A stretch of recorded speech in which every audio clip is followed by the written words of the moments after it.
You ask Tiger to solve. This deals with linear equations with one unknown. The final result is x equals -16. Let's solve it step by step. Simplify the expression. Find the greatest common factor of the numerator and denominator. Factor out and cancel the greatest common factor. Group all constants on the right side of the equation. Subtract 5 from both sides. Simplify the arithmetic. Convert the integer into a fraction. Combine the fractions. Combine the numerators. Isolate the x.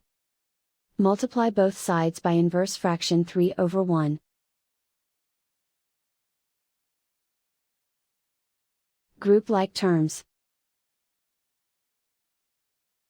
Multiply the coefficients. Simplify the fraction. Multiply the fractions. Simplify the arithmetic. And so the final result is x equals -16.